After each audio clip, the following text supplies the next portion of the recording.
అద్భుతమైన క్వైర్. మీరు మంచి స్వరాలతో దేవుని నామాన్ని మహిమపరచుచున్న మిమ్మల్ని చూస్తూ ఎంత త్వరితంగా మిమ్మల్ని చూడాలా అని దేవుని సన్నిధిలో ప్రార్థిస్తూ కనిపెడుతూ ఉన్నప్పుడు దేవుడి కార్యం చేశాడు. మిమ్మల్ని ముఖాముఖిగా ఎలా చూడడం చాలా సంతోషం. ఈ ప్రత్యేకమైన సమయమందు మేము ఇక్కడికి రావడానికి మరి అన్నను ఫేస్బుక్లో వీరిని మేము పరిచయం కలిగి ఉన్న మమ్మల్ని కమ్యూనికేట్ చేసిన వారు దైవజనరాలు అమూల్య వదిన గారు. మరి ఆవిడ చెప్పిన మాటలు మనం విన్నాము. సామర్లకోటలో ఉమెన్స్ వింగ్కి పాస్టమ్ గారుల వింగ్లో ఆవిడ ఒక ప్రాముఖ్యమైన స్థానములో ఉంటూ ఎంతో అద్భుతంగా కార్యక్రమాలను నడిపిస్తూ ఉంటారు. మరి మమ్మల్ని ఇక్కడికి పరిచయం చేసిన వదినికి వందనాలు తెలియజేస్తూ ఉన్నాను. వేదికను అలంకరించిన పాస్టమ్ గారు, నా మిస్సెస్, నా సతీమణి, వీరు కేర్ ఫర్ నీడీ సొసైటీకి చైర్మన్గా ఉంటూ 26 మంది తల్లిదండ్రులు లేనటువంటి, తండ్రుండి తల్లి లేక, తల్లుండి తండ్రి లేక, తల్లిదండ్రులు ఇరువురు లేనటువంటి అనాథ బిడ్డలకు మా సామర్లకోట పరిసర ప్రాంతాలకు అన్నిటికీ ఒక కేంద్రంగా ఉంటుంది. రైల్వే స్టేషన్, బస్ స్టాండ్ ఉంటుంది. ఎక్కడెక్కడి నుంచో పిల్లల చేత, కోడన్ల చేత నెట్టివేయబడిన, ఎవరు చూడడానికి లేనటువంటి వారు ట్రైన్స్లోను వాటిల్లోనూ వచ్చేసి సామర్లకోటలో దిగిపోతారు. మరి అలాంటి నిరాశ్రయులైనటువంటి వారికి మరి నైట్ టైం ఫుడ్ ఫీడింగ్ చేస్తూ ఉంటుంటారు. మరి ఈ సేవలో పాస్టమ్ గారు ఉంటుంటారు. సేవ పరిచర్యలో నేనుంటాను. మా పరిచర్యల కొరకు ప్రార్థన చేయండి. నాకు 2 కుమార్తెలు, పెద్ద కుమార్తె మరి హైదరాబాద్లో విప్రో సాఫ్ట్వేర్ కంపెనీలో పనిచేస్తూ ఉన్నారు. అక్కడ మాస్టర్స్ చేస్తూ, చిన్న బిడ్డ వారు కూడా డిగ్రీ అయింది, జాబ్ చేస్తూ ఉన్నారు యశోదలో హైదరాబాద్లో. మా కుటుంబం కొరకు ప్రార్థన చేయాలని మిమ్మల్ని మనవి చేస్తూ ఉంటున్నాను. చాలా సంతోషం. ఇందాక మీ అయ్యగారు ఎంతసేపు అన్నా చెప్పొచ్చని అన్నారు, కానీ నేను ఎక్కడికి వెళ్ళినా సంఘం మాట తీసుకుంటాను. మీ మాట తీసుకుని మీరు ఎంతసేపు చెప్పమంటే అంతసేపు చెప్పి నేను వాక్యాన్ని ముగించేస్తాను. చెప్పండి ఈసారి మీరు ఎంతసేపు చెప్పమంటారు? అమ్మా చెప్పండి, ఎంతసేపు అండి? అలాగే అన్నది ఒక ఆవిడ. సర్వసాధారణంగా నైట్ కోటాలకే వెళ్తాను నేను. డే టైము ఈ మినిస్ట్రీ వర్క్ ఇదంతా ఉంటుంటుంది. ఇవన్నీ చూసుకుని నైట్ కోటాలకు వెళ్తాను. నైట్ కోటానికి వెళ్తే ఆయనేమో అందరూ నిద్రపోయే టైంలో 10 గంటలకి పాటలు, స్పెషల్ సాంగ్స్ ఇవన్నీ అయిపోయి, వాళ్ళ గ్రీటింగ్స్ అయిపోయి 10 గంటలకి మీటింగ్ ముగించే టయానికి వాక్యానికి ఇచ్చాడు ఆయన. వాక్యానికి ఇస్తే నేను వాళ్ళని అదే అడిగాను, అమ్మాయి ఎంతసేపు వాక్యం చెప్పమంటారంటే 10 గంటల నుంచి వాక్యం చెప్తాను అంటున్నావు, ఎంతసేపు చెప్పాలని అడుగుతావు, ఏమనుకుంటున్నావు అన్నట్టు చూశారు అందరూ. మరలా 2 సార్లు అడిగాను, అమ్మాయి ఎంతసేపు చెప్పమంటారు? పోనీ మీరు చెప్పట్లేదు కానీ 1 గంట సేపు చెప్పనా అని అన్నాను. 1 గంట సేపు అయితే ఓకే అన్నట్టు అందరూ చేతులు ఎత్తారు. ఒకవేళ పరిశుద్ధాత్మ దేవుడు మిమ్మల్ని ప్రేమించి ఇంకా బలపరచదలచి 1 గంటన్నర సేపు చెప్తే, ఒకవేళ నడిపిస్తే చెప్పమంటారా అంటే సగం చేతులు దిగిపోయాయి. అదేటమ్మా చేతులు దించేసారేంటి? సినిమాలు అయితే 2.5 గంటలు చెప్తే చూస్తాం, సీరియల్స్ అయితే గంటల తరబడి కూర్చొని చూస్తాం కదా, అదేంటి దేవుని వాక్యం పట్ల ఆసక్తి లేదా?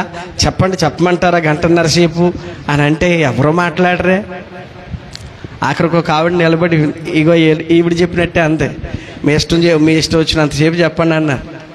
అయ్యగారు మీకు ఎంతసేపు చెప్పాలని అనుకుంటే అంతసేపు చెప్పండి, ఏం చెప్పాలనుకుంటున్నారో అంతా చెప్పండి, ఎంతసేపు చెప్పాలనుకుంటున్నారో అంతసేపు చెప్పండి, ఏం చెప్పాలనుకుంటున్నారో అంతా చెప్పండి, కానీ వెళ్ళేటప్పుడు నన్ను లేపేసి వెళ్ళండి అన్నారు. ఏం చేయాలట? ఎంత గొప్ప ఆఫర్ ఇచ్చిందో చూడండి. సో మీరు ఆ టైప్ కాదండి నేను అనుకుంటున్నాను. దేవునికి స్తోత్రం కలుగును గాక. నేను తొందరగానే ముగించేస్తాను. వాస్తవానికి ఈవిడ ప్రతిసారి వెనకాల కూర్చుంటారు. ఎందుకనంటే ఎక్కువసేపు చెప్తున్నాను అని అనిపించిందంటే ఆవిడ లెగిస్తే నాకు అర్థమైపోద్ది అనమాట. ఓహో, మనం ముగించాల్సినటువంటి సమయం. ఈరోజు మీరు అదృష్టవంతులు దురదృష్టవంతులు నాకు తెలియదు. ఎందుకంటే ఆవిడ వెనకాల కూర్చుంటే కొంచెం తొందరగా అవును, ఆవిడ ముందుకు పిలిచారు ఈయన. కాబట్టి ఈరోజు మీ పరిస్థితి ఏంటో నాకు తెలియదు. నాలాంటి పాస్టర్ గారే సంఘంలో మైక్ పట్టుకుంటే మాకేం తెలియదండి అని మీరు అనుకుంటారు కానండి, దేవుడే నడిపిస్తాడు. మైక్ పట్టుకుంటే వాస్తవానికి మాకేమీ తెలియదు. ఇక్కడికి వచ్చిన తర్వాత పరిశుద్ధాత్మ దేవునికి మమ్మల్ని మేము సమర్పించుకుంటాం. ఇలాగే ఒక పాస్టర్ గారు పాపం ప్రతి ఆదివారం సంఘంలో రోజు టైం పెరిగిపోతుందంట. మధ్యాహ్నం చర్చు 2 గంటల నుంచి 4:30 వరకు చర్చు. 4:30 కాస్త నెక్స్ట్ వారం 5 అయ్యింది, 4:30 అయింది, తర్వాత 5 అయింది, తర్వాత 5:15 అవుతుంది. ఇక కూర్చున్న చర్చిలో వాళ్ళందరూ ఏంటి మన పాస్టర్ గారికి ఏమైంది, టైం తెలుతులేదా, ఇంటికి వెళ్ళి వంటలు వండుకోవద్దా, గిన్నెలు దొంగకొద్దా, వాకలు తుడుచుకోవద్దా, కళ్ళప్పులు వేసుకోవద్దా, అవి చేయొద్దా, ఇవన్నీ లేట్ అయిపోతే ఇంటి దగ్గర గొడవలు అయిపోతున్నాయి, మన పాస్టర్ గారికి ఏం తెలుతులేదటని పాస్టర్ గారితో చెప్పలేక పాస్టర్ గారితో చెప్తారు కదా మీరు. పాస్టర్ గారితో చెప్తారు. పాస్టర్ గారు అడిగారంట, ఏమండి మీరు ఏంటి కొంచెం ఈ మధ్య బాగా ఎక్కువ టైం తినేస్తున్నారు, ఎక్కువ టైం వాకింగ్ చెప్పేస్తున్నారు, మన వాళ్ళు ఏమో బాధపడుతున్నారు అని అంటే పాస్టర్ గారు అన్నారంట, అవునా సరేలే అయితే వచ్చే వారం మన వాళ్ళు బాధపెట్టకూడదు కదా, తొందరగానే ముగించేద్దామని చెప్పాడంట. ముగించేద్దామని చెప్పాడు కానీ మళ్ళీ మామూలు టైం అయిందంట ఆ వారం. ఇంక ఈవిడ కోపం వచ్చింది. ఆ నెక్స్ట్ వీక్ గట్టిగా చెప్పింది, అబ్బాయి ఏంటి నీకేం అర్థమవుతుందా, ఒకళ్ళు మానేస్తారు, కష్టం కదా, కాబట్టి టైం మెయింటైన్ చేయాలా అని చెప్పేసేసి. థ్యాంక్ యూ అండి.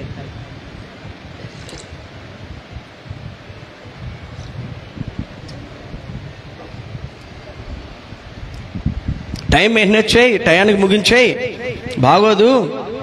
వాక్యం కొంతసేపు చెప్పిన గట్టికి అది అందంగా ఉండాలా, చక్కగా ఉండాలా, పొలువమని చెప్పేస్తున్నావు, అదేమో అలా కష్టంగా ఉంటుంది అని అంటే, సర్లేవా ఈ వారం మాత్రం కరెక్ట్ టైంకి ముగించేస్తాను అని చెప్పేసి అన్నారంట. ఆదివారం వచ్చేసింది. పాస్టర్ గారు వెళ్ళేటప్పుడు సైకి చేసింది తొందరగా ముగించేయాలని చెప్పేసేసి. ఆ వారం కూడా మామూలుగా లేట్ అయిపోయిందట. ఇంకా ప్రార్థన అయిన తర్వాత ఇద్దరికి గొడవ అయిపోయి నెక్స్ట్ వారం పాస్టర్ గారికి ఒక ఐడియా వచ్చింది. అబ్బాయి ఎలా కాదు కానీ నువ్వు చెప్పిన మాట ఆలకించలేదు, యథాప్రకారంగా మళ్ళీ మామూలుగానే నువ్వు టైం లేట్ చేసేస్తున్నావు, నువ్వు ప్రసంగానికి వెళ్ళేటప్పుడు ఒక పెప్పర్మెంట్ బిల్ ఇస్తాను. పెప్పర్మెంట్ బిల్ తెలుసు కదా మనకి, చిన్నప్పుడు ఉండే ఆ బిల్ ఇస్తాను, నోట్లో పెట్టుకుని అది ఎప్పుడైతే అయిపోద్దో అప్పుడు ప్రసంగం ముగించేయి. బాగుంది కదా, ఐడియా బాగుంది, చాలా బాగుంది. పాస్టర్ గారు కూడా చాలా హ్యాపీ ఫీల్ అయ్యారు, ఇదేదో బాగుంది, నిజమే, ఈ బిల్ అయిపోగానే నేను వాక్యం ముగించేస్తాను అని చెప్పేసి అన్నాడంట. సరే ఆదివారం వచ్చేసింది. అయితే పాస్టర్ గారు పాటలు అన్నీ అయిపోయిన తర్వాత వేదికపైకి వెళ్తున్నారు. ఎక్కడికి వెళ్ళిపోతున్నా వెళ్ళారా అని పాస్టర్ గారు పిలిచి, ఇదిగో పెప్పర్మెంట్ బిల్ల, ప్రసంగానికి ఎక్కేటప్పుడు నోట్లో పెట్టుకో అని చెప్పేసి ఇచ్చిందంట. పాస్టర్ గారు హ్యాపీ, పాస్టర్ గారు కూడా హ్యాపీ, ఈరోజు తొందరగా టైం అయిపోద్ది, మన విశ్వాసులు కూడా హ్యాపీగా ఉంటారని చెప్పేసి. సరే అయ్యగారు మైక్ తీసుకున్నారు, వాక్యం కోసం నిలబడ్డారు. కింద నుంచి సైకి చేస్తుంది, బిల్ల నోట్లో పెట్టుకొని పాస్టర్ గారు సైకి చేస్తుంటే అయ్యగారు తీసి నోట్లో పెట్టుకున్నారు, బిల్ల నోట్లో పెట్టుకున్నారు.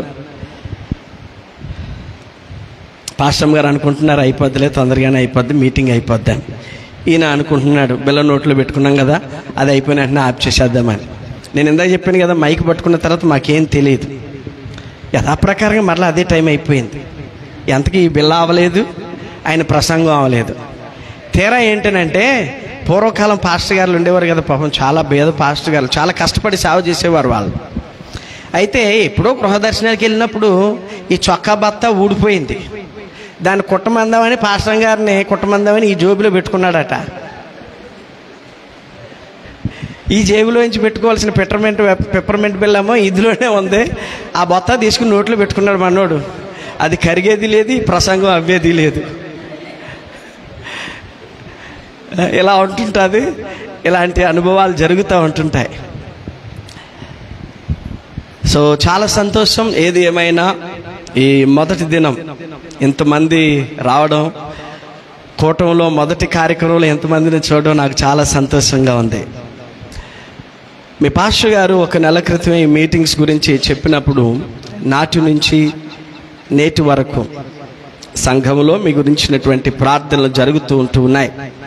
ప్రార్థనతో మీ మధ్యకు రావడం జరిగింది.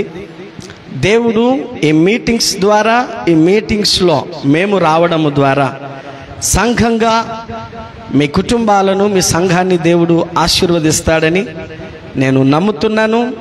దేవుడు మిమ్మలను ఆశీర్వదించబోతూ ఉన్నాడు. దేవునికి స్తోత్రం కలుగునుగాక. హల్లెలూయా. దేవుని వాక్యాన్ని చదువుకుందాము. పరిశుద్ధ బైబిల్ గ్రంథము నుండి యోవేలు గ్రంథము 2వ అధ్యాయము 25వ వచనాన్ని చదువుకుందాం. మీరు కడుపారా తిని తృప్తి పొంది మీ కొరకు వింత కార్యములను జరిగించిన దేవుడైన యెహోవా నామమును ఏం చేసినట్లమ్మా? స్తుతించునట్లు నేను పంపిన మిడతలను, గొంగరి పురుగులను, పసర పురుగులను, చీడ పురుగులను అను నా మహాసైన్యము తినివేసిన సంవత్సరముల పంటను నేను మరలా ఎత్తును. దేవుని సన్నిధిలో మీ మధ్యకు వచ్చేదానికి నేను ప్రార్థన చేస్తూ ఉన్నప్పుడు దేవుడు ఈ మాట మీతో చెప్పమని పంపించాడు. ఆ రోజు యూదా ఇజ్రాయేలు ప్రజలతో మాట్లాడినటువంటి దేవుడు, వారి కొరకు తన ప్రవక్తను పంపినటువంటి దేవుడు, వారికి శుభ సమాచారమునిచ్చినటువంటి దేవుడు ఈ దినాన ఈ కుమారదేవం గ్రామానికిని, ఇక్కడ ఉంటున్నటువంటి పెద్దలు, నాయకులకును, ప్రజలందరికీ, మరి ముఖ్యంగా సంఘ బిడ్డలకును దేవుడు మీతో మాట్లాడుచున్నటువంటి మాట ఏమిటి అనంటే, మీరు కోల్పోయినటువంటి దానిని నేను మరలా తిరిగి ఇస్తాను. కోల్పోయినటువంటి దానిని, పోగొట్టుకున్నటువంటి దానిని నేను మరలా తిరిగి ఇస్తాను. ఇక్కడ ఇశ్రాయేలు ప్రజలు సంవత్సరముల నుండి కోల్పోయినటువంటి దానిని దేవుడు అంటూ ఉన్నాడు, నేను మీకు మరలా దానిని తిరిగి ఇస్తాను. ప్రియ స్నేహితులారా, ఈ రోజున అనేక మంది జీవితాలు, అనేక మంది కుటుంబాలు, అనేక మంది పరిస్థితులు చూస్తూ ఉంటున్నప్పుడు ఏదో ఒకటి కోల్పోతున్నటువంటి పరిస్థితి, ఏదో ఒకటి పోగొట్టుకున్నటువంటి పరిస్థితి, ఏదో ఒకటి జారిపోతున్నటువంటి పరిస్థితి, ఏదో ఒకటి దాటిపోతున్నటువంటి పరిస్థితిలోనే ప్రతి మనిషి కనబడుతూ ఉన్నాడు. ఎన్నెన్నో ఆశలతో జీవితాన్ని ప్రారంభిస్తున్న వాళ్ళు, ఎన్నెన్నో కలలు కంటున్నటువంటి వారి కలలు కేవలం కలలుగానే ఉండిపోతూ ఉన్నాయి. వేసుకున్నటువంటి ప్రణాళికలన్నీ అలాగనే ఉండిపోతున్నాయి. ఒకటి తలంచుచున్నారు, ఇంకొకటి జరుగుతుంది.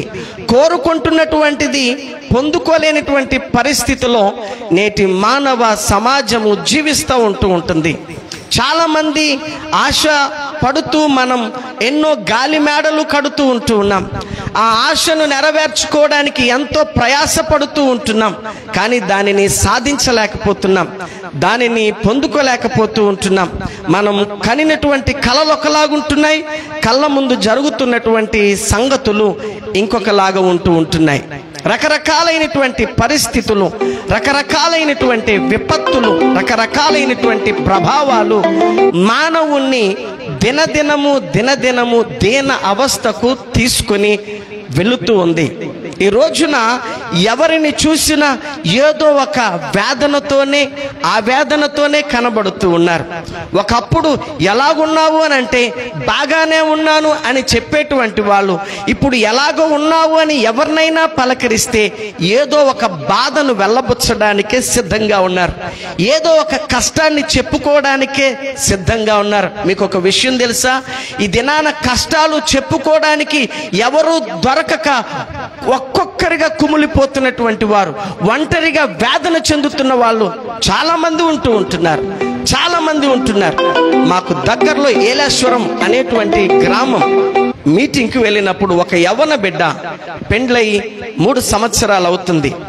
ఎవరితోనూ చెప్పుకోలేక, అన్న మీతో చెప్పుకుంటున్నాను, ఈ మాట ఎంతవరకు నేను దాచుకున్నాను, ఈ మీ వాక్యము ద్వారా దేవుడు నన్ను దర్శించాడు, నన్ను బలపరిచాడు, ఇన్ని రోజులు నా గుండెల్లో దాచుకున్నటువంటి బాధను నేను మీతో పంచుకుంటున్నాను.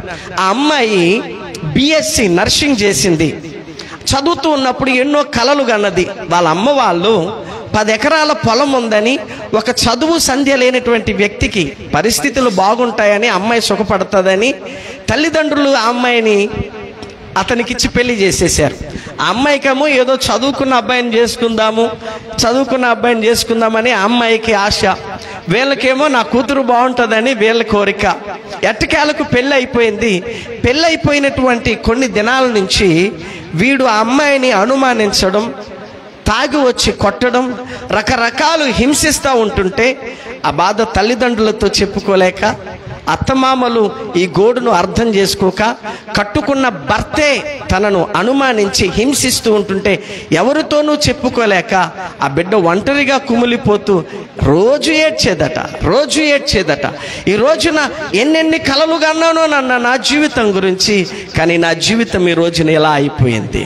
ప్రియమైనటువంటి వారులారా, ఈ రోజున ఎవరిని ప్రశ్నించిన, ఎవరిని పలకరించిన, ఎవరిని కదిపినా ఏదో ఒక సమస్యను గురించే చెప్తూ ఉంటున్నారు. ఒకవేళ ఈ మీటింగ్స్లో వచ్చినటువంటి మీరు కావచ్చు, ఇంటి దగ్గర ఉండి ఈ మాటలు వింటున్నటువంటి మీరు కూడా కావచ్చు, అయ్యా గత కొన్ని సంవత్సరాలుగా, కొన్ని నెలలుగా, కొన్ని వారాలుగా నాకు కంటి మీద కునుకు లేదండి, పలానా సమస్య నన్ను వేధిస్తుంది, పలానా బాధ నన్ను కుమిలిపోయేటట్లు చేస్తుంది, పలానా నష్టం, పలానా కష్టం నాకు నిద్ర లేకుండా చేస్తుంది, నాకు మనశ్శాంతి లేకుండా చేస్తుంది. బహుశా దేవుడు నీ కన్నీటిని చూశాడు, దేవుడు నీ బాధను చూశాడు. అందుకనే ఈ మీటింగ్స్ ద్వారా నీతో మాట్లాడుతూ ఉన్నాడు.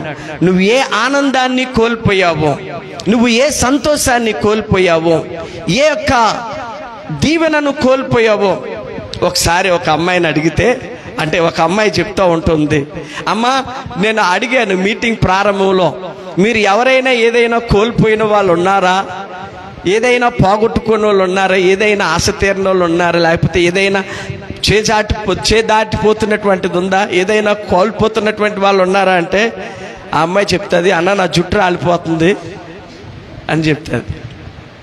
ఈ రోజున కోల్పోవడానికి కారణాలు లేవు, ఏదో ఒకటి చెప్తానే ఉంటున్నారు, ఏదో ఒకటి కోల్పోతూ ఉంటున్నాం. తల్లిదండ్రుల ప్రేమను కోల్పోతున్నాము, పెద్దవాళ్ళైనటువంటి వృద్ధులైనటువంటి వారు పిల్లల ప్రేమను కోల్పోతూ ఉంటున్నారు. చాలా సమస్యలతో ఉంటున్నటువంటి మీ జీవితాల్లో దేవుడు ఈ మీటింగ్స్ ద్వారా అద్భుత కార్యమును చేయబోతూ ఉన్నాడు. ప్రియమైనటువంటి వారులారా, ఇశ్రాయేలీయుల జీవితంలో వారు ఎన్నో ఆశలతో వారు పంటను పండించుకుంటూ ఉన్నారు, వ్యవసాయాలు చేసుకుంటూ ఉంటున్నారు.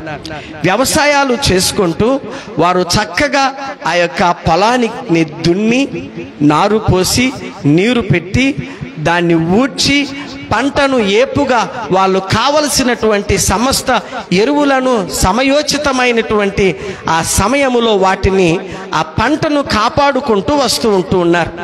ఈ రోజున చాలా మందిమి మనము చాలా జాగ్రత్తగా కుటుంబాలని కాపాడుకుంటూ వస్తూ ఉంటుంటాం. చాలా జాగ్రత్తగా సంసారాల్ని మనం చేసుకుంటూ ఉంటుంటాం.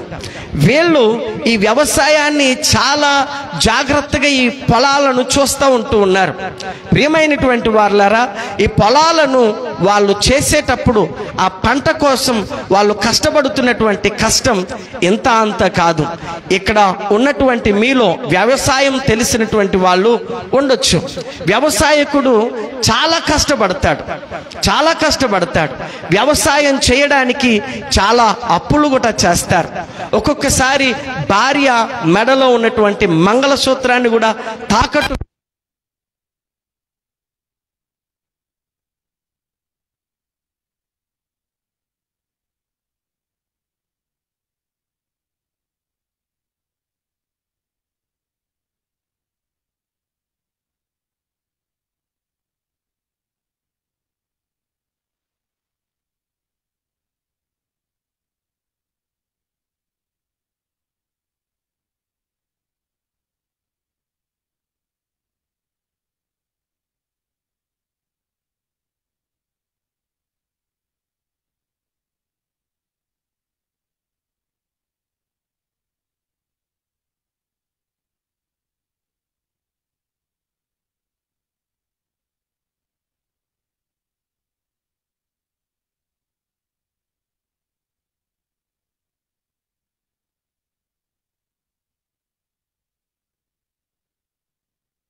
రోగులు ఉంటే 100 మంది నీరసంగా ఉన్నటువంటి వాళ్ళు ఉంటే అందులో 18% మంది మాత్రమే ఏ దోమ కుట్టో, ఏ నీరు మార్పు వల్ల, వాటర్ చేంజింగ్ వల్ల వచ్చేటువంటివో, ఏ పాము కుట్టో, లేకపోతే ఏ కాలిపోయో, లేకపోతే ఏ యాక్సిడెంట్లో వలన బాధను అనుభవిస్తున్న వాళ్ళు కేవలం 18% మంది మాత్రమేనంట.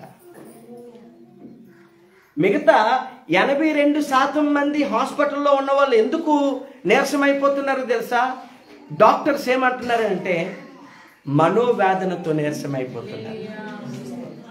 మనోవేదనతో నీరసం అయిపోయే వాళ్ళే ఈ రోజున చాలా మంది ఉంటున్నారు. నా కూతురు సంసారం ఎలాగైపోతుంది, నా కూతురు కాపురం ఎలాగైపోతుంది, నా కొడుకులు అలాగైపోతున్నారు, నాకు షుగర్ వచ్చేసింది, నాకు అది వచ్చేసింది, నాకు ఇది వచ్చేసింది, ఇంకా నా జీవితం ఎలాగైపోయింది, రోజు రోజుకి ఎలాగైపోతుంది. ఈ ఆలోచనల ద్వారానే అనేక మంది ఈ రోజున నీరసం అయిపోయి మంచాన పట్టేస్తూ ఉంటున్నారు. నాకు తెలియదు ఇక్కడ ఎంతమంది పరిస్థితి ఎలా ఉందో.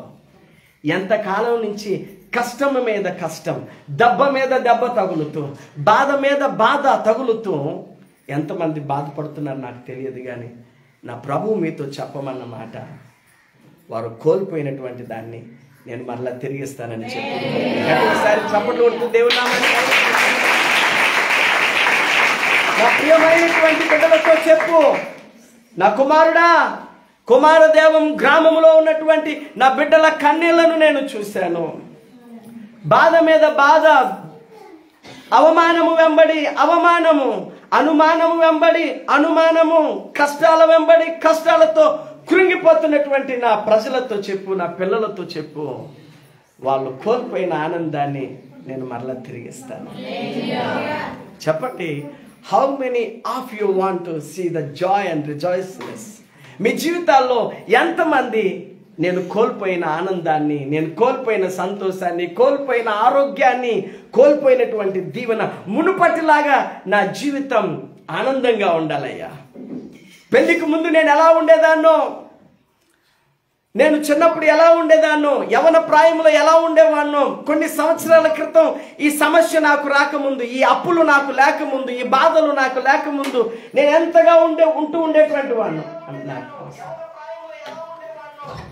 అలాంటి ఆనందం మరలా నాకు కావాలని నేను కోరుకుంటున్నాను సార్ అన్న వాళ్ళు చేతులు ఎత్తండి. నేను కోల్పోయిన ఆనందం మరలా నాకు కావాలి సార్, నేను కోల్పోయిన సంతోషం నాకు మరలా కావాలి సార్ అన్న వాళ్ళు చేతులు ఎత్తండి. చేతులెత్తున్నాడు. ప్రియ సహోదరుడ సహోదరి, దేవుడు ఈ మీటింగ్స్ ద్వారా దేవుడు మిమ్మల్ని ఆశీర్వదించుకుంటాడు. వాళ్ళ జీవితంలో పంటను కోల్పోయి బాధపడుతూ నిరాశ నిస్పృహలతో కుములుతున్నటువంటి వాళ్ళను చూచిన దేవుడు వాళ్ళ దగ్గరకు యోవేలు ప్రవక్తను పంపించి చెప్తా ఉంటున్నాడు, I want to bless my people and I want to bring them into the rejoiceful life. I want to bring them back to the joyful life. వాళ్ళని మరలా నేను వెనక్కి తీసుకుని వద్దాం అనుకుంటున్నాను.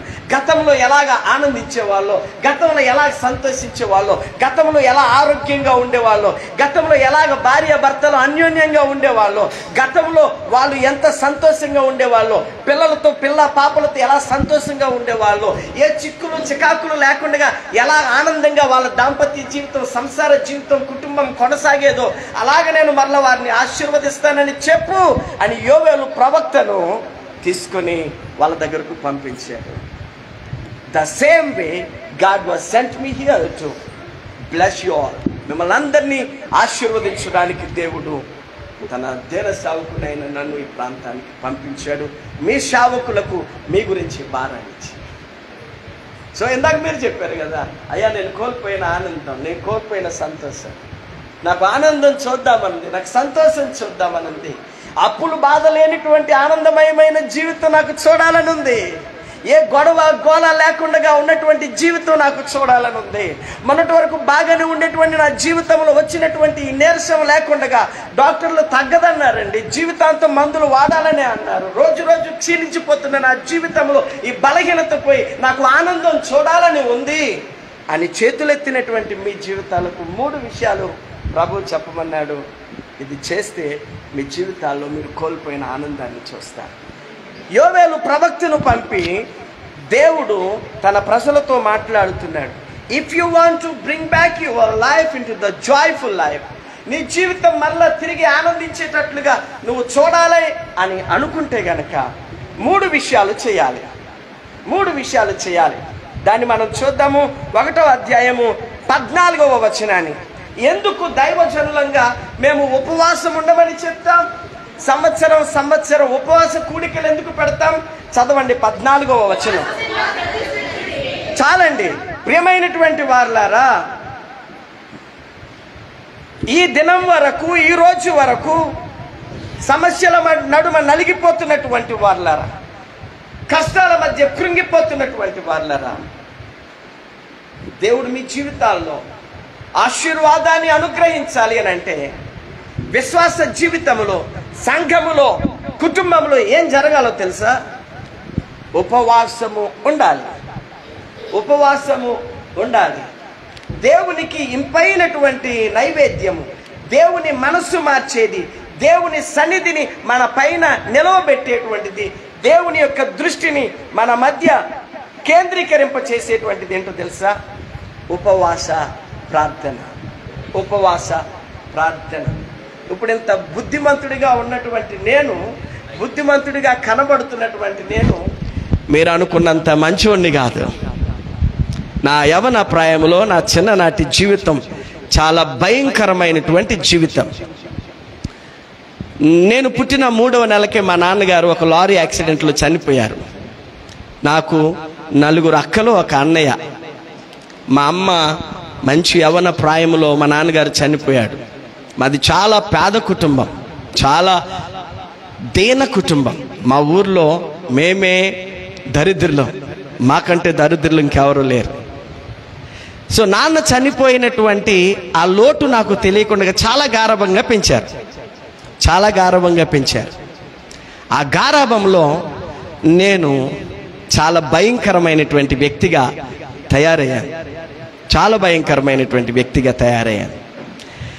నా స్థితిని, నా స్తోమతను నేను చూసేవాడిని కాదు. నేను అడిగితే నాకు అందించేటువంటి అక్కలున్నారు, అన్న ఉన్నాడు. నేనేది కోరినా ఇచ్చేటువంటి వాళ్ళు ఉన్నారని నా కోరికలన్నీ కోరికలా ఉండే. ఇవ్వకపోతే అన్నం తినడం మానేసేవాడిని. అడిగేవాడిని, అది చాలా కష్టమైంది. ఆ కష్టమైన కోరికలన్నీ ఇవ్వకపోతే నేను అన్నం తినడం మానేసేవాడిని. అన్నం తినడం మానేస్తే ఒక పూట తట్టుకోగలుగుతారు, 2వ పూట, 3వ పూట ఇక వాళ్ళందరూ దిగి వచ్చేవారు. అరే ఆకలితో ఉన్నావు, చచ్చిపోతావు అన్నం తినకపోతే. అన్నం తినరా, అన్నం తినరా నాయన, అన్నం తినరా బాబు, అన్నం తినరా తమ్ముడు, అందరూ బ్రతిమలాడుతూ ఉండేవారు. నేను తిన్నాను, నాకు అది కొంటేనే తింటాను, నాకు అది ఇస్తేనే తింటాను. భయంకరమైనటువంటి వ్యక్తిగా ఉండేవాడిని, భయంకరమైనటువంటి వ్యక్తిగా ఉండేవాడిని. నాకు అనిపిస్తూ ఉంటుంటుంది అత్తారింటికి సినిమా దారేది అనేటువంటి సినిమా నా జీవితమేనేమో అనిపిస్తూ ఉంటుంటుంది. ఎందుకనంటే అందులో పవన్ కళ్యాణ్ ఒక డైలాగ్, పాస్టర్ గారు సినిమాలు చూస్తాడా అనుకుంటున్నారు కదా మీరు. సినిమాలు చాలా కసిగా చూసేవాడిని. ఏ హీరో వస్తే ఆ హీరో వేషం వేసేసేవాళ్ళు. ప్రభుదేవ వచ్చాడు అని అంటే ఆయన సినిమా రిలీజ్ అయితే జుట్టు పెంచేసేవాళ్ళం, పిలకలు వేసేసేవాళ్ళం. మామూలుగా ఉండేది కాదు, చాలా కసిగా చూసేవాడిని. ఘరానా మొగుడు అప్పట్లో మా చిన్నప్పుడు ఇలాంటివన్నీ, ప్రేమించి పెళ్ళాడతా, ఇలాంటి సినిమాలన్నీ 15 సార్లు 13 సార్లు. థియేటరే మన జీవితం అంతా, థియేటరే మన జీవితం అంతా. చాలా కసిగా చూసేవాడిని. కానీ ఖుషి సినిమాతో నేను సినిమాలకు పులి స్టాప్ పెట్టేశాను. 2000 సంవత్సరం అనుకుంటా. బాప్తిస్మం తీసుకున్న తర్వాత నా జీవితాన్ని ప్రభువుకు అప్పగించిన తర్వాత సినిమాలకు నేను స్వస్తి చెప్పేశాను. ఖుషి ఈజ్ మై లాస్ట్ ఫిల్మ్. ఖుషి సినిమాతో సినిమాలు చూడడం మానేశాను. కసిగా సినిమాలు చూసేవాడిని, ఖుషి సినిమాతో ఆఫ్ చేసేసాను. అయితే మరి ఫోన్లు చూస్తుంటాం కదా, ఫోన్లో మరి అప్పుడప్పుడు జోకులు వస్తూ ఉంటాయి కదా, డైలాగులు వస్తూ ఉంటాయి కదా, వద్దన్న సోషల్ మీడియా వస్తుంది కదా. అందులో మా నాడు అంటాడు, పవన్ కళ్యాణ్ గారు అంటాడు, ఆలీతో మాట్లాడతాడు, రే నిన్న ఈ కొట్టు చూసావా, ఆయన కొడతాడు, ఈడు బీడీ సిగరెట్, ఆడికి సిగరెట్ తెమ్మని ఈయన బీడీ తెచ్చుకోమంటాడు. ఆడు కోపం వచ్చి లాగిపెట్టి కొడతాడు. లాగిపెట్టి కొట్టి, నేను ఎవరో నీకు తెలుసా, అసలు నేను ఈ షాపు నువ్వు చూసావా, ఇది నా కోసం పెట్టాడు అంటారు కదా. మనం చిన్నప్పుడు అలా ఉద్ధరించేవాళ్ళం, అలా వెలగదీసేవాళ్ళం. మా అక్కగారు వైఆర్సీలో పని చేస్తూ ఉంటుంటే బోల్డంత డబ్బులు ఉండేవి. పొలాల మీద నీళ్లు పెట్టుకునేటువంటి వాళ్ళు దొంగతనంగా వాళ్ళు నీళ్లు పెట్టుకుని ఆ మోటార్లు అవి తీయించేస్తూ ఉంటుంటే బోల్డంత డబ్బు తెచ్చి ఇచ్చేవాళ్ళు. పంటలు ఎండిపోతాయి సార్, పంటలు లేకపోతే మేము పాడైపోతాం, ఈ డబ్బులు తీసుకుని మమ్మల్ని నీళ్లు పెట్టుకునేవ్వండి అని బోలెడండి డబ్బులు, చేతి నిండా డబ్బులు ఉంటూ ఉండేటువంటివి. ఆ రోజుల్లో నెలకు 7,000 రూపాయలు నా సిగరెట్లకు, నా మందుకి. ఇది నేను చెప్తున్నది 1993, 94, 95 సంవత్సరాల మాట. అప్పుడు 1,000 రూపాయలు, 7,000 అంటే ఇప్పుడు ఎంతో ఒకసారి ఆలోచన చేయండి. నేను నా ఫ్రెండ్స్ కోసం నెలకి నేను కట్టే డబ్బులు అవి కొట్ల దగ్గర. నేను కాల్చేటువంటి సిగరెట్లు కానీ, నేను తాగేటువంటి బ్రాండ్స్ కానీ లోకల్ బ్రాండ్స్ కాదు. అప్పట్లోనే క్లాసిక్ మెంథాల్ సిగరెట్ అంటే మామూలు ఫిల్టర్ సిగరెట్లు పావలా ఉండి కింగ్ సైజు రూపాయి ఉంటే, నేను కాల్చే క్లాసిక్ మెంథాల్ మోర్ సిగరెట్లు అనేటువంటివి 2.5, 4, 6 రూపాయల నుంచి. నాకు ఒకవేళ నేను ఐటీఐ చదువుతున్నప్పుడు, నేను కాలేజ్ బయటకు వచ్చిన వెంటనే ఒక షాప్ ఉండేది, మామూలు ఉండేవి. నేను తనకి చెప్పేవాడిని, అబ్బాయి నాకు ఈ బ్రాండ్ కావాలి, నువ్వు తాకి తెచ్చిపెట్టు అంటే కాకినాడ నుంచి తను తెచ్చేవాడు. నేను నర్సీపట్నం 10th క్లాస్ చదువుతున్నప్పుడు 10th క్లాస్ మామూలు లోకల్ బ్రాండ్లు ఉంటుంటే ఆ షాపు వాడు నా కోసం వైజాగ్ నుంచి తెప్పించేవాడు నా బ్రాండ్స్. ఎప్పుడో అనుభవించేసాం, నిన్నగాక మొన్న ఆ సినిమాలు వచ్చినాయి. అంత భయంకరమైనటువంటి జీవితం, అంత భయంకరమైనటువంటి పరిస్థితి దేవుడు ఎలా మార్చుకున్నాడో ప్రభు చిత్తమైతే తర్వాత వచ్చినప్పుడు చెప్తాను. ఏది ఏమైనా ప్రియులారా, మనం అన్నం తినడం మానేస్తే మన తల్లిదండ్రులు ఊరుకోలేరు. అలాగే ఉపవాసం ఉండి నువ్వు ప్రార్థన చేస్తే నీ జీవితంలో దేవుడు నువ్వు ఏది కావాలైనా చేస్తాడు. నేను కావలసిన దాన్ని ఓపిక లేకపోయినా, శక్తి లేకపోయినా నా తల్లిదండ్రులు తెచ్చేవారు. నా తల్లి, నా అన్న, నా అక్కలు నాకు ఇప్పిస్తూ ఉండేటువంటి వారు. ఈ రోజున మనం ఆరాధిస్తున్న దేవుడు సర్వశక్తిమంతుడైనటువంటి దేవుడు, సకల ఆశీర్వాదాలకు కారణభూతుడైన వాడు ఆయన. మనం కోల్పోయిన దాన్ని తిరిగి పొందుకోవాలి అని అంటే నెంబర్ 1 చెప్తూ ఉంటున్నాడు, ఉపవాస దినము ప్రతిష్ఠించుడి. ఇవి ఉపవాస దినాలే కదా, ఉపవాస కూటలే కదా ఇవి. అబద్ధం ఆడకుండా చెప్పండి, ఎంతమంది ఉపవాసం ఉండడానికి సిద్ధపడ్డారు? చేతులు ఎత్తండి. దేవుడు చూస్తున్నాడు మిమ్మల్ని, నేనేం చూడట్లేదు, నేనేం అనుకోను. ఎంతమంది ఉపవాసం ఉండడానికి సిద్ధపడ్డారు? I just want to pray for you. ఒకరోజు దాక, 2 రోజులా, 3 రోజులా, లేకపోతే ఒక పూట? సో ఊసుపాకు పెట్టినవి కాదు మిగతా వాళ్ళకి నేను చెప్తున్నాను ఈ meetings. It's for your blessings. నీ ఆశీర్వాదాల కొరకు ఈ మీటింగ్స్ పెట్టబడినవి. నీ దశ మార్చబడాలని ఈ మీటింగ్స్ పెట్టారు పాస్టర్ గారు. ఖాళీగా ఉండి కాదు, ప్రతిరోజు ఏదో కార్యక్రమం మీ పాస్టర్ గారు చేస్తుంటే నేను చూస్తుంటాను ఫేస్బుక్లో. ఏదో ఒక చోటన ఆయన వాక్యం చెప్తూ ఉంటారు, ఏదో మీటింగ్కి వెళ్తూ ఉంటుంటారు. ఖాళీ చేసుకుని 3 రోజులు ఎందుకు ఈ మీటింగ్స్ పెట్టారు అని అంటే, నీ దశ వైపుకు మారాలి, నీ పరిస్థితులు ఫలభరితంగా మార్చబడాలి, నీ దుఃఖం నాట్యంగా మార్చబడాలని. ప్రియమైనటువంటి వాళ్ళరా, ఇశ్రాయేలు ప్రజలతో దేవుడు చెప్తూ ఉన్నాడు, పరిస్థితిని మార్చేది ఉపవాస ప్రార్థన. సంఘమా, ఇశ్రాయేలు జనాంగమా, కోల్పోయినటువంటి ఆశీర్వాదాన్ని, పోగొట్టుకున్నటువంటి దీవెనను, ఆ పంటను నువ్వు మరలా నీ ఇంటికి తెచ్చుకోవాలి అని అంటే, జరిగినటువంటి నష్టాన్ని అంతటిని నువ్వు తీర్చిదిద్దుకోవాలి అని అంటే, ఈసారి నువ్వు ఆనందంగా, ఈ సంవత్సరం సంతోషంగా నువ్వు వెళ్ళబొచ్చాలి అని అంటే ఉపవాస దినాన్ని ప్రతిష్ఠించండి. ప్రియులారా, ఉపవాసం మన పరిస్థితిని మార్చుతుంది. 2007వ సంవత్సరంలో 3,50,000 రూపాయలు అప్పైపోయాను నేను. తీర్చలేని అప్పులు. ఎంత ప్రయత్నం చేసినా నాకు సాధ్యం కాలేదు. తద్వారా అప్పుల వాళ్ళు వచ్చి మమ్మల్ని కోర్టుకి వేశారు. కోర్టు వాళ్ళు ఆఫీస్ నుంచి, కలెక్టర్ ఆఫీస్ నుంచి మా ఇంటికి తాళం వేయడానికని వాళ్ళు వచ్చారు. నేను ప్రయాణమై వెళ్తూ ఉన్నాను, ఇంటి దగ్గర నా సతీమణి ఉన్నారు.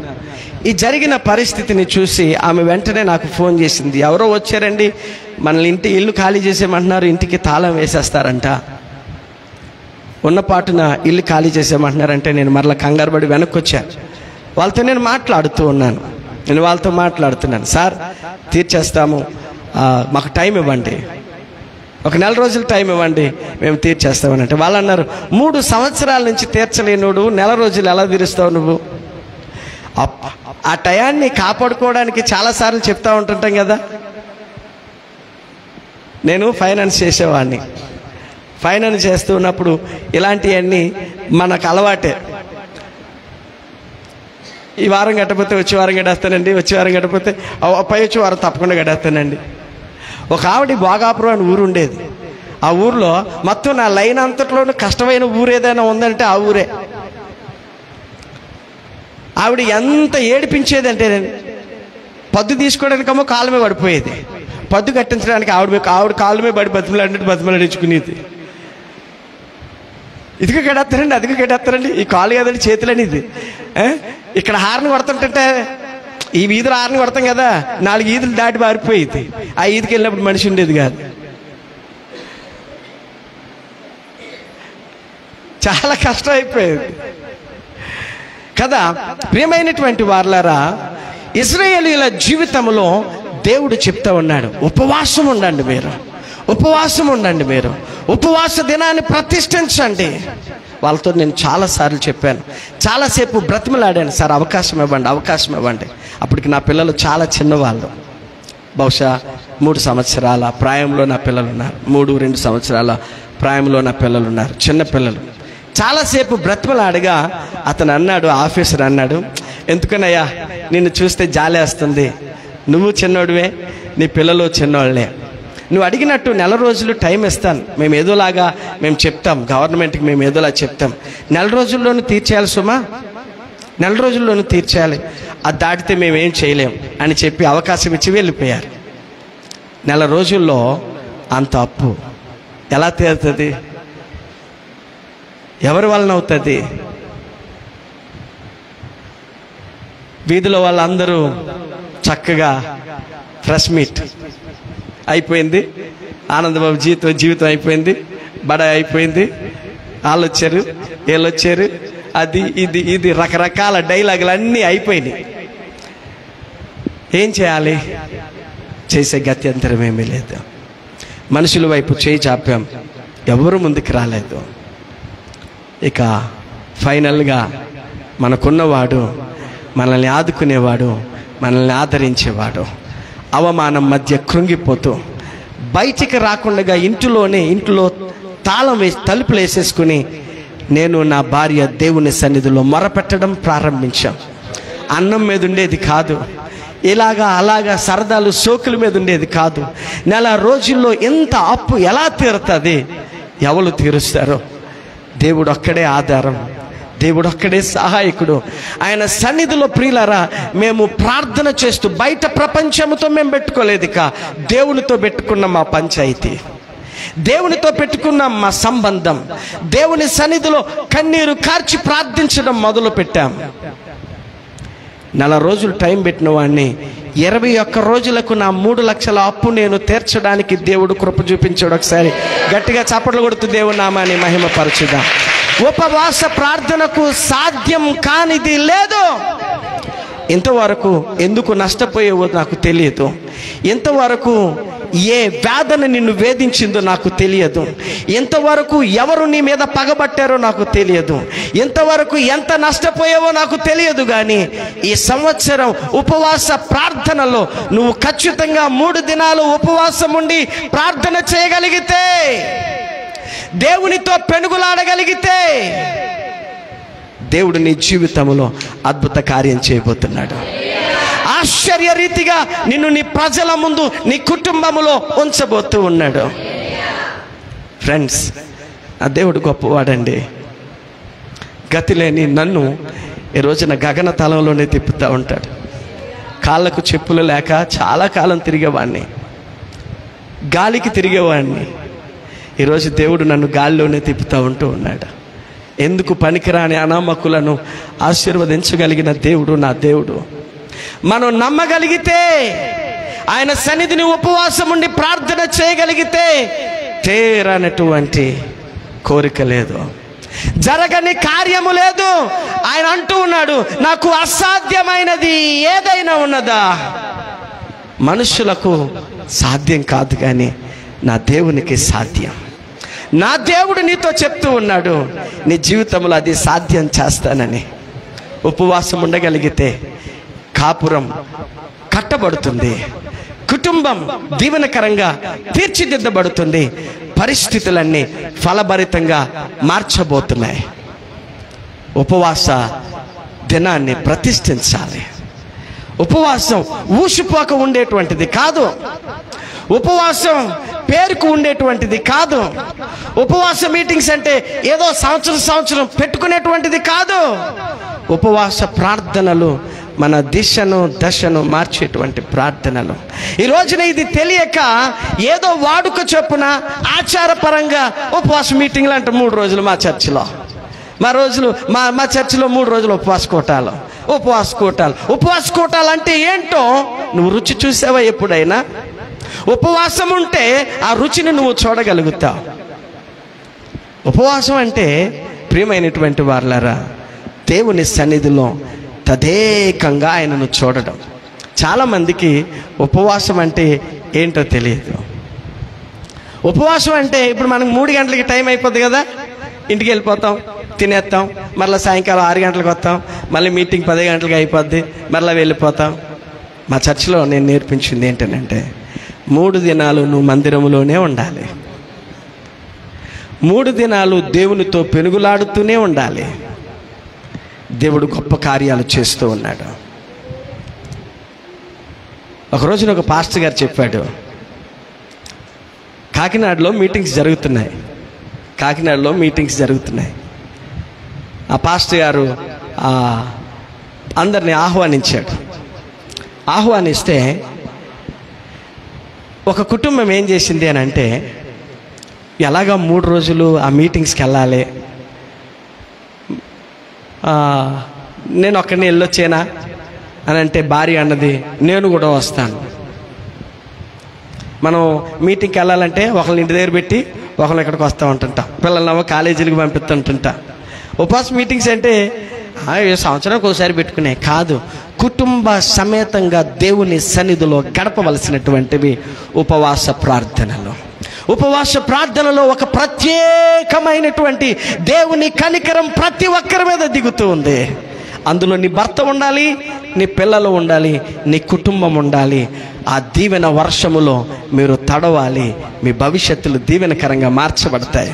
నేను వెళ్ళొచ్చేస్తానని భర్త అంటే, నేను వస్తానని భార్య అంటే, భర్త అంటూ ఉన్నాడు, మరి ఇంటి దగ్గర గేదెలోనే, మరి అలాగా అవి ఎలాగా 3 రోజులు మనం వెళ్ళిపోతే? భార్య అన్నది, గేదెలను కూడా తోలిపోదాం. నిజమండి, మెక్లరన్ గ్రౌండ్లో 3 రోజులు దేవుని సన్నిధిలో కుటుంబం అంతా గేదెలను కూడా తోలుకుని వచ్చేసాడు, గడ్డి గడ అంతా తీసుకుని వచ్చేసాడు. విషయం ఏంటో తెలుసా?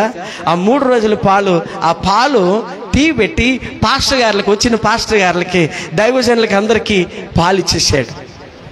ఆ గేదె పాలని దేవుని సన్నిధిలో పరిచర్యకు ఉపయోగించాడు. దేవుని సన్నిధిలో నిష్టగా గడిపారు. మీకు తెలుసా, ఇప్పుడు కాకినాడలో నంబర్ 1 ఒక పాల డిస్ట్రిబ్యూటర్ని దేవుడు వాళ్ళ కుటుంబాన్ని చేశాడు. ఒకసారి గట్టిగా చప్పట్లు కొడదామా? దేవుని సన్నిధిని నువ్వు నిష్టగా ఉండగలిగితే, దేవుని సన్నిధిలో భక్తితో నువ్వు గడపగలిగితే, నీ పూర్ణ హృదయంతో ఆయన సన్నిధిని నువ్వు ఉండగలిగితే, నీ కుటుంబాన్ని దేవుడు ఆశీర్వదిస్తాడు. ఊరికనే పంపలేదు దేవుడు ఇక్కడికి నన్ను, నీ జీవితంలో ఆశీర్వాదాలు జరిగించడానికి. బిడ్డలారా, దేవుని వాక్యము సెలవిస్తూ ఉంది, ఉపవాస దినాన్ని ప్రతిష్ఠించండి. ఉపవాసం ఉండి ప్రార్థన చేయాలి. ఉపవాసం గురించి మనందరికీ తెలుసు కదా. నినివే పట్టణస్థులు ఉపవాసం ఉండి ప్రార్థన చేశారు, దేవుని ఉగ్రతను తప్పించుకున్నారు, దేవుని శాపాన్ని ఆశీర్వాదకరంగా మార్చుకున్నారు. ఉపవాస ప్రార్థనల గురించి మనకెన్నో తెలుసు. ఎస్తేరు ఉపవాసం ఉండి శాసనాన్ని మార్చింది, చట్టాన్ని రద్దు చేయించింది, గొప్ప గొప్ప విషయాలు తెలుసు. కానీ మన దాకా వచ్చిన తర్వాత మనం దాన్ని ఆచరించాం. ఉపవాసం ఉండి ప్రార్థన చేయండి. ఉపవాసాన్ని నిష్టగా ఉండండి. దగ్గర దగ్గర 9 నెలలు ఉపవాసం ఉందిన 9 నెలలైనా సంవత్సరం చేసేసారా? సంవత్సరం చేశారు. ఒక పూటే భోజనం చేసేది నా భార్య. ఈరోజు నా దేవుడు నా పరిచర్యను ప్రపంచవ్యాప్తంగా ప్రపంచానికి ఆశీర్వాదకరంగా చేశాడు. ఈరోజు ఎంతోమంది సేవకులను ఇదే గట్టు మీద, నేను నదిలో ప్రయాణం చేసుకుంటూ వెళ్ళాను, గోదావరి నదిలో వెళ్ళాను, ఇదే గట్టు మీద నేను చాలాసార్లు వెళ్ళాను. ఎక్కడికి అనుకుంటున్నారు? పోలవరం వెళ్ళాను, శివగిరి, కొండమొదల, దేవీపట్నం, ఈ పట్టణాలన్నీ వెళ్ళి నేను అక్కడ సేవ చేసి ప్రొజెక్టర్స్, బైబిల్స్ అన్నీ ఇలాగే పట్టుకుని వెళ్ళి నేను పంచిపెట్టాను. ఇటువైపు ఉన్నటువంటి సేవకులు చాలామందిని దేవుని కృప వల్ల ఆదరించడానికి దేవుడు కృప చూపించాడు. ఇలాగనే అటు భద్రాచలం, చింతూరు, కుంట, కోనవరం, ఈ ప్రాంతాలన్నీ దేవుడు పరిచర్య చేయడానికి, అటు చింతపల్లి, శీలేరు, మాడుగుల, ఈ ప్రాంతాలన్నిటిలోనూ దేవుడు ఈ రోజున ప్రపంచవ్యాప్తంగా దేవుడు పరిచర్యను విస్తృతపరిచాడు. అనేక మందికి ఆశీర్వాదకరంగా చేశాడు. ఈ రోజున ఎంతో మందికి దేవుడు మమ్మల్ని ఎలా ఉంచాడు. ఎంతోమంది వస్తూ ఉంటుంటారు సహాయానికి, వాళ్ళకందరికీ సహాయం చేసి, ఒకప్పుడు ఎలా ఉండేవాళ్ళం, ఎవరైనా వస్తారు ఏదైనా ఇస్తారనేటువంటి పరిస్థితి నుంచి ఇప్పుడు ఎన్నో రీతిలుగా ఆయన సేవను చేయడానికి దేవుడు మా చేతిని ఎలా బలపరిచాడు. కేవలము ఒకటే, ఉపవాస ప్రార్థన నీ దేవుని మనస్సును నీ మీద కృప చూపించేటట్లుగా చేస్తూ ఉంది. కాబట్టి ఈ ఉపవాస ప్రార్థనలో ఊసుపాక చేయకండి, ఏదో నామకార్థంగా చేయకండి, ఆచార సాంప్రదాయంగా చేయకండి, నిష్టతో చేయండి. దేవుడు అద్భుతాలను చేస్తాడు.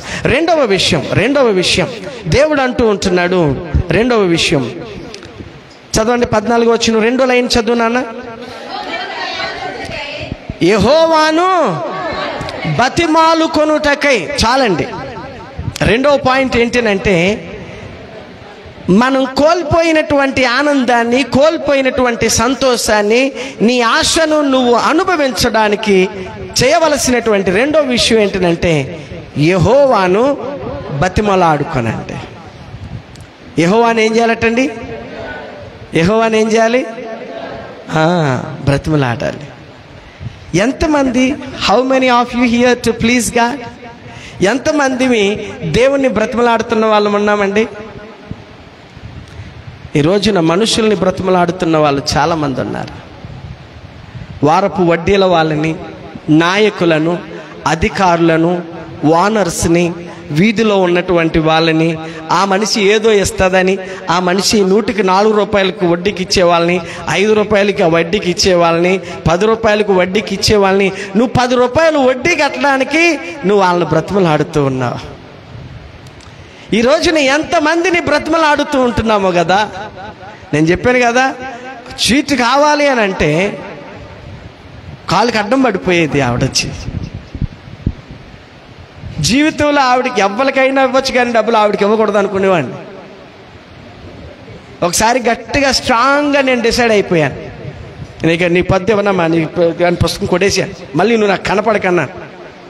ఒకరోజు వచ్చి అన్నది, అయ్యా ఈ ఒక్కసారికి ఆదుకోండి, ఈ ఒక్కసారికి చీట్ ఇప్పించండి. నా బిడ్డను తీసుకుని వచ్చి పురిటికి తీసుకుని వచ్చింది. పురిటికి తీసుకుని వచ్చి మరలా దేబెట్టేటప్పుడు సారి పెట్టి దేబెట్టాలంట కదా, సారి పెట్టి దేబెట్టాలి. 5వ నెలలో పంపించమన్నారు, పంపించలేకపోయాను. 7వ నెలలో పంపించమన్నారు, పంపించలేకపోయాను.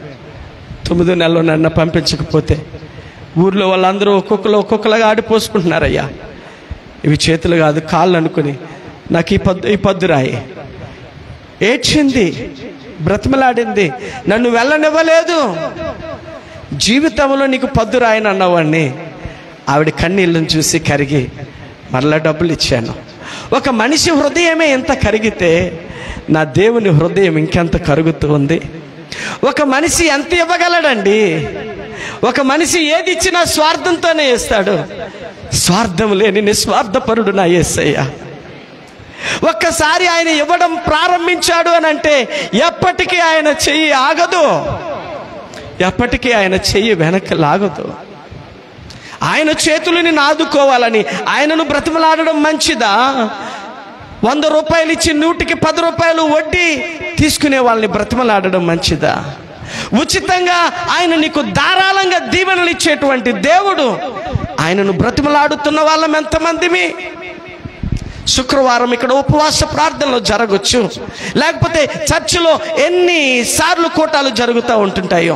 బహుశా ఈ మందిరానికి తలుపులు తాళాలు వేస్తారో లేదో నాకు తెలియదు, కానీ మందిరం నీకు సమీపంగా ఉంది. ఈ మాటలు వింటున్నటువంటి వారు ఎవరైనాను సరే, సామర్లకోట నుంచి వచ్చినటువంటి పాస్టర్ ఆనంద్ అనేటువంటి నేను మీకు తెలియచేస్తున్నటువంటి సత్యం, వాస్తవం, శుభ వార్త ఏంటంటే, మీరెవ్వరూ ఏ సమస్యలో ఉన్నా, ఎంతటి ఇబ్బందిలో ఉన్నా, అది తీరనటువంటి కష్టమైన, జరగదు, జారిపోయింది అనుకున్నటువంటి పరిస్థితి అయినా ఈ మందిరములోనికి రండి, నా ప్రభు వాగ్దానం చేస్తూ ఉన్నాడు. ఇక్కడికి వచ్చి నువ్వు ఆయనను బ్రతిమలాడగలిగితే నా దేవుడు అద్భుతం చేస్తాడు. ప్రియమైనటువంటి వాళ్ళరా, మిమ్మల్ని చూస్తూ ఉంటున్నాను. ఈ 3 దినాలు ఎవరైతే ఆయన బ్రతిమలాడుతూ ఉంటారో, ఏ విషయమై మీరు ఆయన బ్రతిమలాడతారో, మీకేం కావాలో నాకు తెలియదు, కానీ everyone you are going to be blessed, you are going to reap the harvest. గొప్ప పంటను మీరు కొయ్యబోతూ ఉంటున్నారు, గొప్ప పంటను మీరు పొందుకోబోతూ ఉంటున్నారు. నా దేవుడు తెలియజేస్తూ ఉంటున్నాడు, ఈ సంవత్సరం మీటింగ్స్ మీకు ఆశీర్వాదకరంగా ఉంటూ ఉన్నాయి. నువ్వు ఆయన బ్రతిమలాడడంలోనే ఉంది. మార్కు సువార్త 8వ అధ్యాయంలో ఒక వ్యక్తి ఆయనను బ్రతిమలాడుతూ ఉంటాడు. ఒక వ్యక్తి ఆయనను బ్రతిమలాడుతూ ఉంటాడు. జరిగిన సంఘటన మనం చాలాసార్లు ఈ సందర్భాన్ని మనము ధ్యానం చేసినటువంటి వాళ్ళమే. చాలాసార్లు మనం ఈ సంగతి మనకు తెలుసు. సమాజ మందిరపు అధికారి వచ్చి యేసయ్యను బతిమలాడుతూ ఉంటాడు. ఒక్క నిమిషం.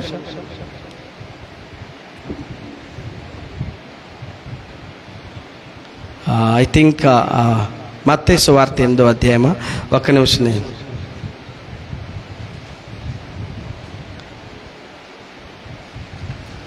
ఎస్ లోకా సువార్త 8:41. లోకా సువార్త 8వ అధ్యాయము 41వ వచనంలో మనందరికీ తెలిసినటువంటి సమాచారమే ఇది.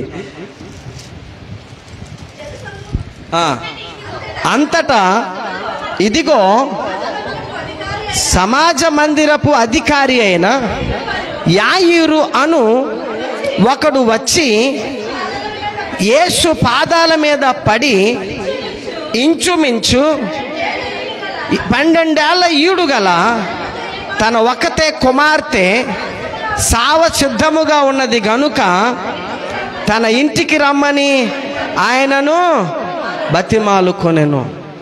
ఫ్రెండ్స్, యాయిరు సమాజ మందిరపు అధికారి. He's an officer. ఆయన సమాజ మందిరానికి అధికారి. ఆనాటి దినాలలో very most important highest place ఏదైనా ఉంది అని అంటే అది సమాజ మందిరమే. దానికి అధికారిగా ఉన్నటువంటి వ్యక్తి, తన చేతిలో అధికారం ఉంది, కావలసినంత ధనం ఉంది, కావలసినంత పరపతి ఉంది. అధికారి గనుక తను ఏదైనా ఇన్ఫ్లుయెన్స్ చేయగలడు, ఎవరినైనా శాసించగలడు. శాసించే అధికారం ఉంది, శక్తికి మించినటువంటి స్తోమత ఉంది, అన్నీ ఉన్నాయి. కానీ ఒక్కతే కుమార్తె. ఆ కుమార్తె చావసిద్ధంగా ఉన్నప్పుడు తనకున్న డబ్బు కానీ, తనకున్న అధికారం కానీ ఏది తనను కాపాడలేకపోయింది. ఏది తనకు అకరతకు రాకపోయింది. చాలాసార్లు మనం అనుకుంటాము, నాకు డబ్బు ఉంది, నాకు బంధుబలం ఉంది, నాకు అందం ఉంది, నాకు అది ఉంది, నాకు ఇది ఉంది, నాకేం తక్కువ? నేను ఎందుకు వెళ్ళాలి దేవుని దగ్గరికి? నేను ఎందుకు వెళ్ళాలి మందిరంకి? ఈ రోజున చాలామంది ధనాన్ని చూసి మురిసిపోతున్నారు, చాలామంది ఉద్యోగాలను చూసి మోసపోతున్నారు, చాలామంది వ్యవసాయాలను చూసి, వ్యాపారాలను చూసి దేవుని సన్నిధిని నిర్లక్ష్యం చేస్తూ ఉన్నారు. మనలను బ్రతికించేవి మన ఉద్యోగాలు కాదు, మన వ్యాపారాలు కాదు, మన వ్యవసాయాలు కాదు, మనకు సహాయం చేసేటువంటివి ఇవి ఎన్ని ఉన్నా ఒక దినాన మనకు కష్టం వచ్చినప్పుడు ఇవెందుకు పనికిరావు, ఇవెందుకు పనికిరావు. నేను చెన్నైలో ఉంటూ ఉన్నప్పుడు ఒక పారిశ్రామికవేత్త, ఒక షూ కంపెనీ, షూ ఫ్యాక్టరీ ఉంది ఆయనకి. వాళ్ళ ఇద్దరు కొడుకులు వచ్చి డాక్టర్ని బ్రతిమలాడుతూ ఉన్నారు. వాళ్ళ నాన్న బ్రతకడని చెప్పారు డాక్టర్స్. వాళ్ళు ఏమంటున్నారు తెలుసా? డాక్టర్ గారు, మాకున్న ఆస్తిలో సగం మీకు రాసిస్తాం, మాకున్న ఆస్తి అంతటిని సగం మీకు ఇచ్చేస్తాం, మా నాన్నను బ్రతికించండి, మా నాన్నను బ్రతికించండి సార్. డాక్టర్ గారు చేతులు ఎత్తేశారు. మన డబ్బు మనలను బ్రతికించలేదండి, మన బంధువులు మనలను ఆదుకోలేరు, మనకున్నటువంటివి ఏవి ఒక దినం వచ్చినప్పుడు మనకు సహాయపడవు. సమాజ మందిరపు అధికారికి అధికారం ఉంది, డబ్బు ఉంది, అన్నీ ఉన్నాయి, కానీ తన కుమార్తెను ఎవ్వడు బ్రతికించలేకపోయాడు. సూపర్ మల్టీ హాస్పిటల్స్ బ్రతికించలేకపోయినాయి. చావ సిద్ధముగా ఉన్నది, చావుకు రెడీగా ఉంది. యేసుక్రీస్తు ప్రభు దగ్గరికి వచ్చి బ్రతిమలాడుతున్నాడు, ప్రభువా నా కుమార్తెను నువ్వు బ్రతికించాలి. జరిగిన విషయం ఏంటంటే, ఆ తర్వాత 12 సంవత్సరాల నుంచి రక్తస్రావ రోగం కలిగినటువంటి స్త్రీ వస్తుంది. యేసుక్రీస్తు ప్రభు వారిని ముట్టుకుంటుంది, ఆయన వస్త్రపు చెంగును ముట్టుకుంటే స్వస్థపరచబడుతుంది. ఆ స్వస్థపరచబడిన తర్వాత యేసు ప్రభు వారు ఇంకా అక్కడే ఉండి, నన్ను ఎవరు ముట్టుకున్నారో చెప్పండి, నన్ను ఎవరు ముట్టుకున్నారని చెప్పండి అని యేసు ప్రభు వారు ఇంకా సమయాన్ని అక్కడ గడిపేస్తారు. ఈలోగా ఇంటి దగ్గర నుంచి కొంతమంది వచ్చి, అయ్యా బోధకుని ఇంక శ్రమ పెట్టకండి, మీ అమ్మాయి చనిపోయింది అని చెప్తారు. ప్రియమైనటువంటి వారులరా, దేవుణ్ణి బ్రతిమలాడుకున్నటువంటి వారు ఎవరైనా అతి దాటిపోయినా దాన్ని చేజిక్కించేవాడు నా యేసయ్య. దాటిపోయినటువంటి దానిని చేజిక్కించేవాడు నా యేసయ్య. 2012వ సంవత్సరములో అంతు చిక్కనటువంటి వ్యాధి నాకు వచ్చింది. ఇంటెస్టైనల్ ప్రాబ్లం, చిన్న ప్రేగులో లోపల రక్తము కొవ్వు గడ్డగట్టేసింది. ఒకవేళ ఇలాంటి వ్యాధి అది రావడమే అరుదు. ఒకవేళ అలాంటి వ్యాధి వచ్చిన వాళ్ళు 100 మంది ఉంటే ఆ 100 మందిలో ఒకడైనా గట్టికి బ్రతుకుతాడనే నమ్మకము లేదు.